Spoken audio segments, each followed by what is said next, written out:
বাড়িতে বাচ্চারা এখন আইসক্রিম খাওয়ার বায়না করলে চেষ্টা করি বাড়িতে থাকা কিছু ঘরোয়া জিনিস দিয়ে চটজলদি কিছু আইসক্রিম বানিয়ে নেওয়ার।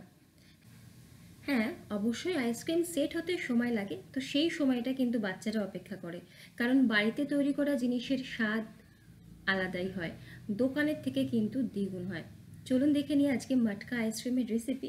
বাড়িতে থাকা কিছু ঘরোয়া জিনিস দিয়েই তৈরি করে নিতে পারবেন। গ্যাসের ফ্লেমে একটা কড়াই বসিয়ে নিয়ে নিচ্ছি 1 লিটার পরিমাণে ফুল ফ্যাট দুধ। আমি রেড কাউটা ব্যবহার করি। দুধটাকে প্রথমে জাল দিয়ে নেব।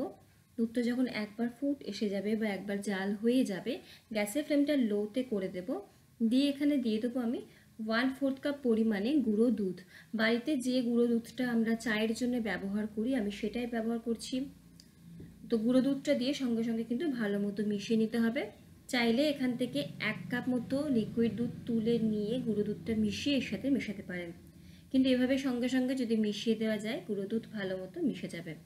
গুঁড়ো দুধটা যখন ভালো মতো মিশে যাবে,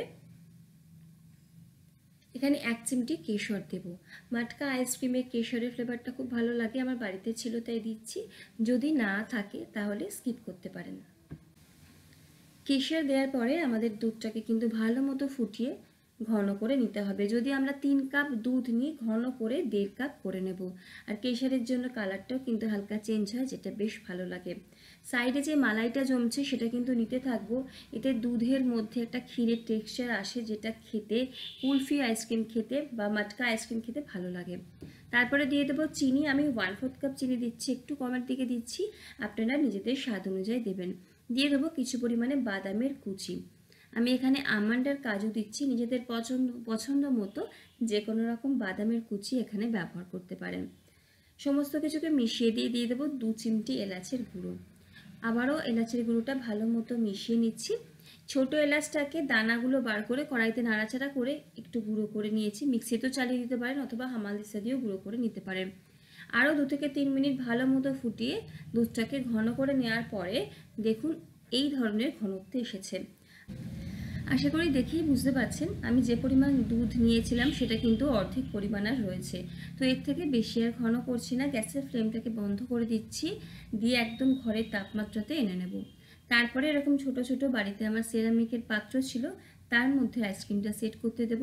চাইলে কাচের পাত্র বা স্টিলের বাটিতেও কিন্তু আইসক্রিম সেট করতে দিতে পারেন। তারপর ওপরে এরকম ছোট ছোট করে অ্যালুমিনিয়াম ফয়েল কেটে নিয়েছি, সেটা দিয়ে আমি মুড়িয়ে দিচ্ছি।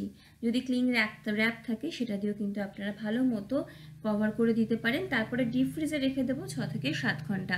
যেহেতু ছোট ছোট পাত্র, তো মোটামুটি 5 ঘন্টার মধ্যেই কিন্তু ভালো মতো সেট করে যাবে। 5 ঘন্টা পর ডিপ ফ্রিজ থেকে বার করে ওপরে কিছু পরিমাণ বাদামের কুচি দিয়ে সার্ভ করুন।